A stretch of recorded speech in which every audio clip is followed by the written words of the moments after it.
Good morning, 3 class. How are you? Hope so you all will be fine. बेटा आज हम Urdu work book का page number 31 सफ़ा number 31 साबके लाहके करेंगे। सबसे पहले बेटा आपको ये बताऊंगी कि साबके लाहके क्या होते हैं। साबका लफ्ज़ बना है गुज़िश्ता से, यानी जो पहले आया हो, यानी कि वो अलामतें जो किसी लफ्ज़ से पहले लगाएं तो एक नया बामानी लफ्ज़ बन जाए। सादा अल्फाज में यूँ कह सकते हैं कि ऐसा लफ्ज़ जो हम किसी भी दूसरे लफ्ज़ से शुरू में लगाएं, पहले में लगाएं तो एक उससे नया लफ्ज़ बन जाए जिसका कोई मानी हो। जैसे कि मैंने यहाँ पे कुछ अल्फाज लिखे हैं: ख़बर, अमल, सब्ज़, जवाब। ये बेटा एक मुकम्मल बामानी लफ्ज़ है, लेकिन हम इसके शुरू में जब कोई एक नया लफ्ज़ लगाएं, ऐसा लफ्ज़ लगाएं जिससे एक नया बामानी लफ्ज़ बन जाए, उसे हम साबका कहेंगे। जैसा कि ये ख़बर है, इससे पहले हम लगा दें बे,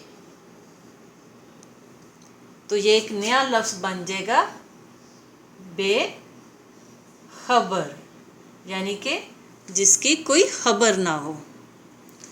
अमल, बा, इसके शुरू में अगर हम बा लगाएंगे तो ये बन जाएगा बा अमल। बा अमल बिल्कुल एक नया बामानी लफ्ज़ है।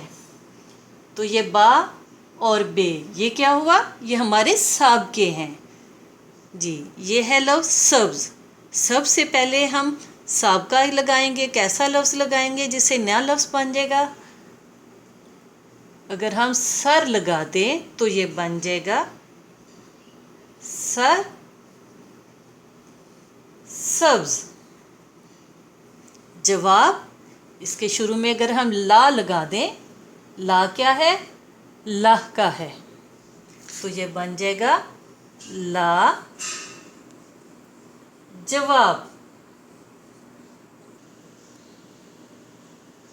जी बेटा, ये सारे हमारे साबके हैं, यानी कि ये किसी भी लफ्ज़ के शुरू में हमने लगाया है, इसे हम कहेंगे साबके।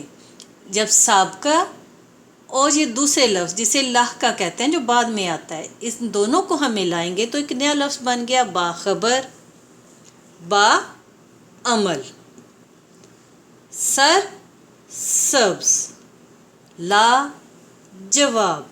तो बेटा ये इन अल्फाज से पहले ये जितने भी नए अल्फाज लगाए हमने, बे, बा, सर, ला, ये सब क्या हैं? साबके हैं।